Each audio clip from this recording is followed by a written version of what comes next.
o documento da dignidade, da democracia. Que Deus tenha misericórdia dessa nação.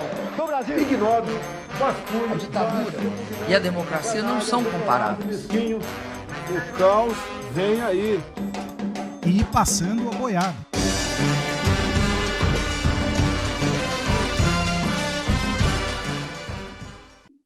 Olá, está começando mais um programa Brasil em Questão, uma série de entrevistas da UNB-TV para tratar de temas emergentes, problemas históricos e estruturais e como essas questões estão ligadas à fragilização da nossa democracia. Eu sou a Aline Romio e o tema Guerra Híbrida vai conduzir a conversa com o professor Piero Lerner, da Universidade Federal de São Carlos, e com o jornalista e pesquisador em comunicação Jonas Valente. Obrigada pela presença de vocês aqui conosco. O pesquisador Jonas Valente é doutor em Sociologia pela UNB, mestre em Comunicação também pela UNB, faz parte do Laboratório de Políticas de Comunicação da Universidade de Brasília, o LAPCOM, coordena o grupo de trabalho sobre indústrias midiáticas do capítulo brasileiro da União Latina da Economia Política da Informação, Comunicação e Cultura, a ULEPIC Brasil, faz parte do Intervozes, é jornalista da EBC e pesquisa nas áreas de políticas, comunicação, plataformas digitais, governança da internet e tecnologias da informação e comunicação. O professor Piero Lerner é professor titular de Ciências Sociais na Universidade Federal de São Carlos, com mestrado e doutorado em Antropologia Social, ambos pela USP. Suas pesquisas são voltadas ao tema dos militares e da guerra, por meio de uma perspectiva antropológica, o que já rendeu, entre outros, os livros Meia Volta Vou Ver, um estudo antropológico sobre a hierarquia militar, de 1997, e O Brasil no Espectro de uma Guerra Híbrida, Militares, Operações Psicológicas e Política em uma Perspectiva Etnográfica, de 2020. Dito isso, professor, o livro é bem fresco, bem recente. Eu gostaria que o senhor começasse explicando para a gente o que é uma guerra híbrida. Bom, primeiro, boa tarde, obrigado por estar aqui com vocês, pelo convite. Esse é um tema bastante espinhoso, porque, enfim, uma guerra híbrida é, sobretudo, uma guerra não facilmente identificável, mas ela aparece como conceito, pelo menos, por volta de meados dos anos 2000, nos Estados Unidos, quando alguns oficiais começam a elaborar a ideia de um tipo de guerra que não é mais aquela guerra convencional feita com exércitos nacionais, com fogo, sobretudo. Mas ela é uma guerra que vai misturar, vamos dizer assim, uma série de elementos que são legais, ilegais, estatais, não estatais, civis e militares, enfim, uma espécie de estado de confusão, e ela quase que beira a ideia de um estado de guerra, tal como um estado de natureza. Eles chamam isso de uma espécie de volta a um primitivismo, vamos dizer assim. E o problema é que o conceito, ele próprio, acabou virando uma das, vamos dizer assim, uma das armas da própria guerra híbrida. E tem uma disputa conceitual entre várias versões do que seria isso, né? Vamos dizer assim, nas duas grandes linhas, uma americana e uma russa. Mas aí entram um monte de coisas e a gente pode falar disso melhor daqui a pouco. Com certeza, ao longo das questões. Jonas, eu queria começar com você, então, falando como a desinformação entra nesse processo, já que a todo momento a gente vê que é preciso explicar o óbvio. A desinformação, é sempre bom lembrar, né? Ela é algo utilizado há centenas de anos, né? Se a gente falar mentira trabalhada de forma deliberada, ela é uma estratégia de disputa política, inclusive de guerra, né? Como uma forma de confundir o inimigo. Qual que é a diferença que a gente vê agora? Primeiro, novos segmentos, especialmente a extrema-direita, mas embora não se limite a ela, a extrema-direita faz isso de maneira mais estruturada e organizada, e um ambiente de circulação de mensagens que favorece isso.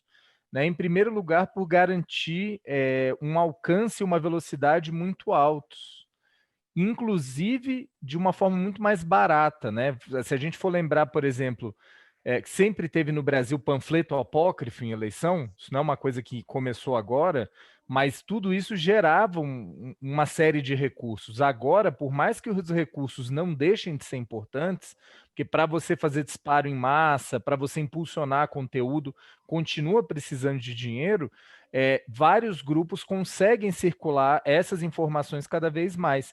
E eles se beneficiam de uma lógica de funcionamento, principalmente das plataformas digitais, do Facebook, do TikTok, do YouTube, que essas plataformas querem coletar cada vez mais dados de nós para nos oferecer serviços personalizados.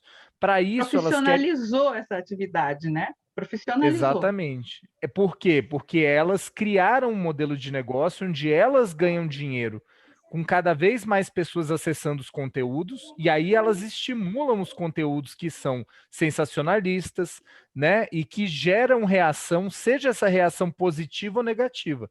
Então, as pessoas que a gente chama assim, as fábricas de fake news, né, essa produção organizada, entendeu que as plataformas impulsionam, não só do ponto de vista político, inclusive como do ponto de vista financeiro. Não à toa você tem vários propagadores de fake news que têm nos seus canais, no YouTube ou em outros lugares, agora as páginas do Facebook também começaram a fazer isso, um meio de financiamento das suas atividades. Então, essa confluência de fatores acabou fazendo com que seja muito lucrativo e benéfico politicamente difundir desinformação, e isso foi incorporado por esses grupos. Professor Pierre, você fala que guerra e política têm uma forte intimidade entre si, né? E também mostra como que um consórcio militar, né, mais precisamente nesse seu último livro, está vencendo essa guerra no Brasil. Como é formado esse consórcio? Quem faz parte desse consórcio militar? O problema é assim, para entender isso nesse jogo da tal da guerra híbrida, né? E o que acontece, ou aconteceu nela, né? Primeiro a gente precisa entender que a ideia de um imbricamento, né, de uma fusão entre política e guerra, é uma coisa que já está operando dentro dentro da própria parafernália doutrinária da guerra híbrida, né? Ou seja, a ideia do híbrido é justamente apontar para uma indistinção entre essas esferas que, enfim, classicamente, pelo menos isso que era considerado a guerra moderna, era tido como separado, né? A ideia de política vinha como um limitador assim, da guerra e, enfim, se você pega os estudos de sociologia militar, eles dizem a ideia de você separar militares da política é essencial para o mundo democrático, etc. e tal. O que eu analisei, o que eu comecei a querer entender aqui, não era bem a ideia, por exemplo, de um golpe ou de vamos dizer assim, em termos clássicos, de uma entrada dos militares forçada no mundo político. Era justamente entender como que eles, vamos dizer assim, levaram a política para dentro dos quartéis. Então, a operação de guerra híbrida foi uma coisa que aconteceu internamente, em primeiro plano, usando vários dispositivos que são de manual mesmo, e tem muito a ver com o que o Jonas falou. Tá? Isso, num primeiro lugar, e em segundo, como isso também construiu, vamos dizer assim, a possibilidade de uma tomada do poder sem que eles estivessem no primeiro plano, ou seja, operando isso através de agentes terceirizados. Isso em vários níveis ocorreu, tá? Desde 2014, pelo menos, até agora. Né? E continua ocorrendo. Né? Quer dizer, isso é um jogo que a dissimulação conta muito, fala muito alto. Então, não precisa estar na direção diretamente, abertamente, mas está conduzindo esse rumo, digamos Sim. assim. Eles, inclusive, chamam isso de estratégia da abordagem indireta. Fazem um governo proxy, vai por procuração.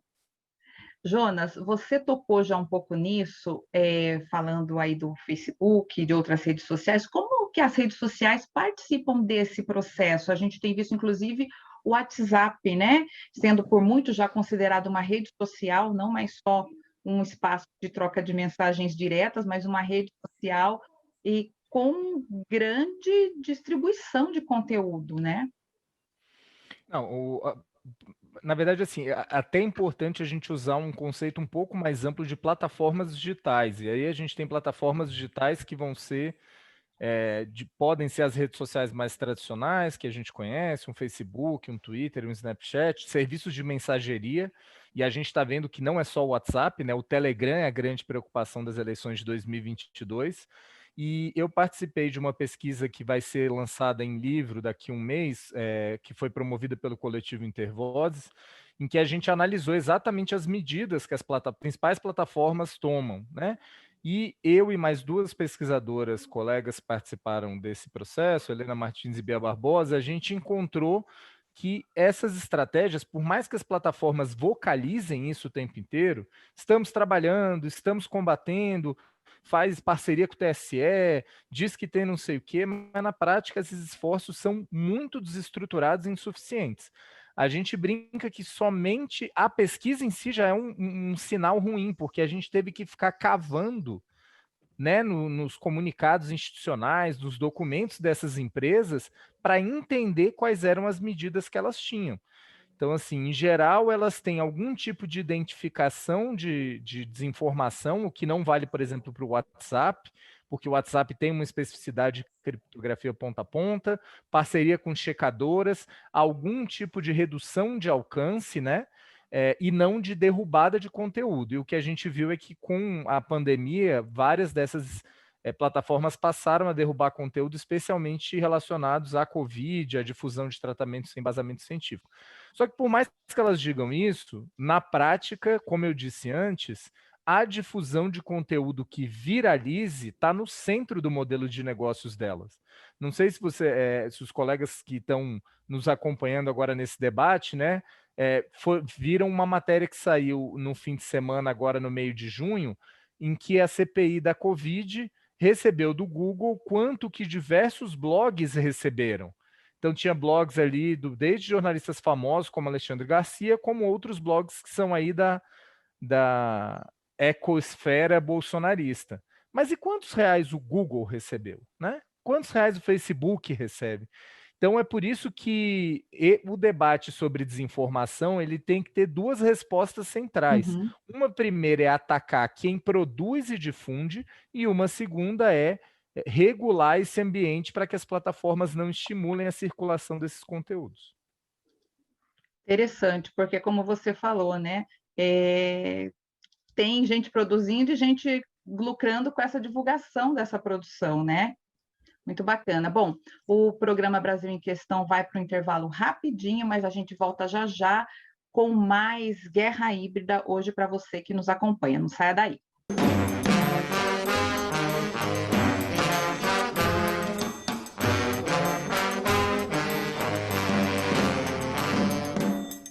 E o Brasil em Questão está de volta e hoje a conversa é sobre guerra híbrida com os professores e pesquisadores Piero Lerner e Jonas Valente. Professores, nesse caldeirão de mecanismos, estratégias desse modelo de dominação, nós temos visto no Brasil o direito sendo usado de forma indevida para fins políticos mesmo, o que se chama de lawfare. A reforma trabalhista, a terceirização sem limites e a entrega das reservas de petróleo, do pré-sal às petrolíferas estrangeiras, para ficar só em alguns casos, tiveram o aval do Poder Judiciário, apesar de afrontarem a nossa Constituição. Qual a consequência quando o Judiciário, o Executivo e o Legislativo se unem para defender medidas usurpadoras dos nossos direitos? Pode ser para os dois. Ou o professor Piero pode começar? Tá, começo.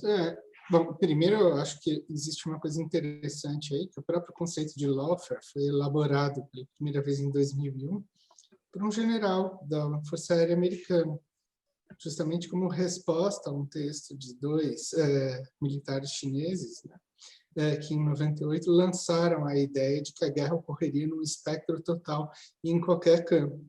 E esse conceito foi evoluindo a partir de 2001, e eles descobriram de fato que o direito ia ser uma espécie de nova infantaria, né, que é a atuação de mecanismos que se tornam verdadeiras armadilhas, né, seria, vamos dizer assim, uma espécie de campo avançado para defender os interesses estratégicos de um determinado país, né, no caso, A gente vê, por exemplo, como isso foi operado aqui no Brasil, né?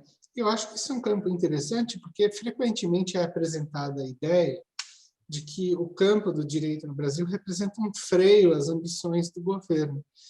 E, na verdade, isso, do meu entendimento, ocorre dentro de uma espécie de emulação, de uma contradição. Não é verdade, porque até agora o campo do direito tem sido um dos principais aliados de como esse governo chegou até onde chegou e das principais políticas que ele está querendo implementar. Isso, na verdade, tem passado por todas as instâncias.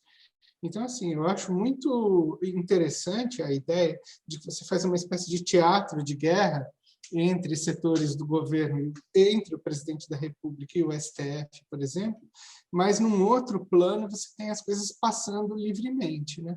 Numa aliança tácita entre esses poderes. Então, eu acho que isso é uma questão que tem que ser muito considerada quando a gente fala na situação atual do Brasil. Então, Jonas, vou perguntar para você uma nessa sequência.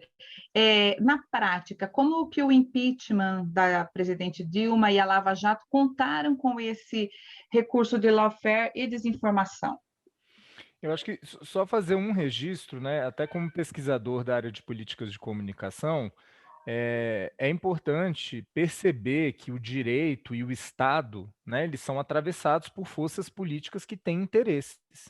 É por isso que às vezes a gente acha que é meio estranho, né?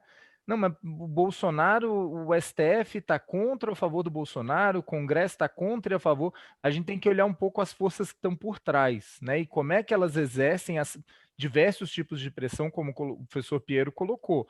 Né? Elas podem exercer tanto essa pressão diretamente, como os militares exerceram sobre o STF, inclusive tem documentação recente de um livro, né, nas eleições, para que o STF não revertesse a candidatura do Lula, ameaças quando o STF ia votar, eventuais habeas corpus e tal, até indiretamente de diversas maneiras. Né? E o que a gente viu no Brasil foi um crescimento de um grupo dentro do Ministério Público, apoiado por setores do Judiciário, né, que começou com um discurso de combate à corrupção, em alguns aspectos até ajudou a desvelar esquemas problemáticos, mas que teve uma linha política muito clara. E aí a gente vê esse sentido amplo que o professor Piero traz, né? Ou seja, a mídia foi fundamental.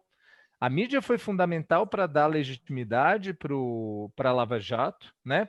E a Lava Jato trabalhou junto com os meios de comunicação, e a Vaza Jato mostrou isso, né? Repassando informações para que a mídia desse esse apoio que fizesse com que a Lava Jato e os seus agentes fossem quase trabalhados como heróis. E isso, obviamente, influencia o judiciário, né? E aí você tem agora o STF, a Vaza Jato desmascarou o Moro e o STF.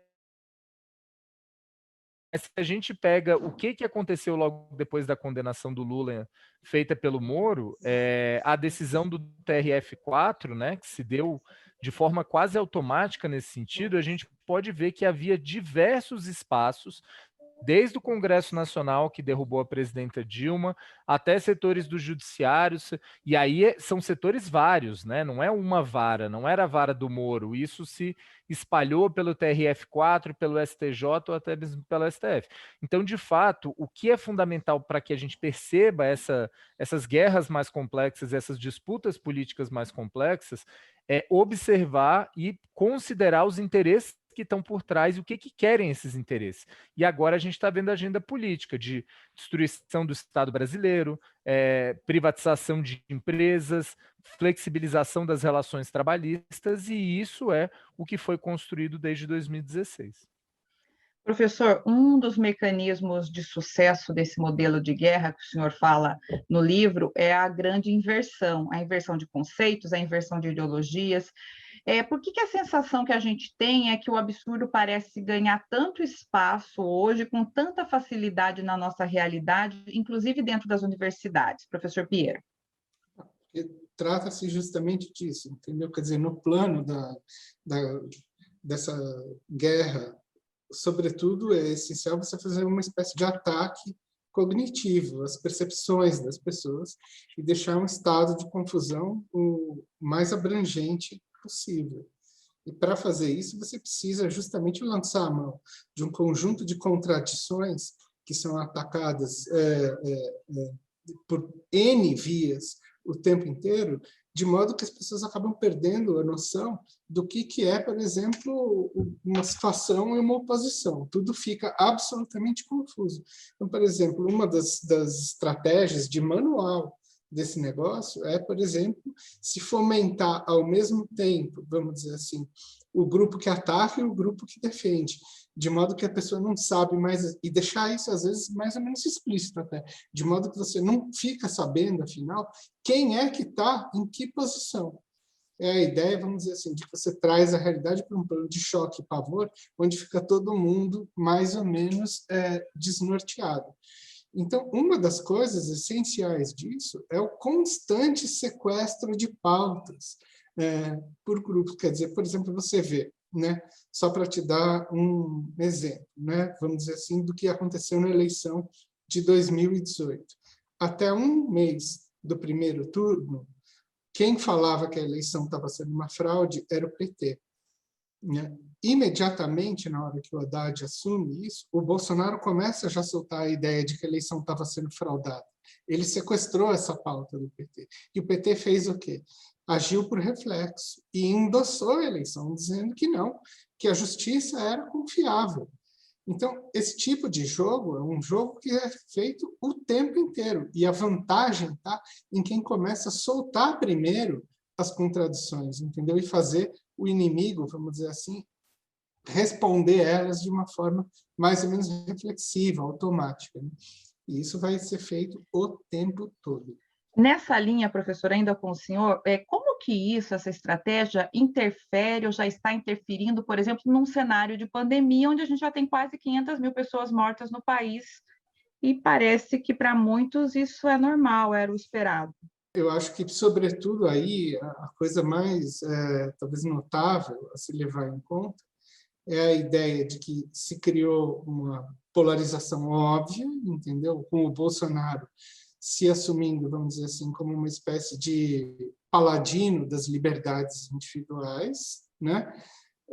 E, ao mesmo tempo, ele deixa, vamos dizer assim, a ideia de um outro ônus, né, ocorrer para todo o resto do país que está lutando, vamos dizer assim, para usar máscara, tomar vacina, etc, e tal, e conter a pandemia, enfim, é um negócio que vem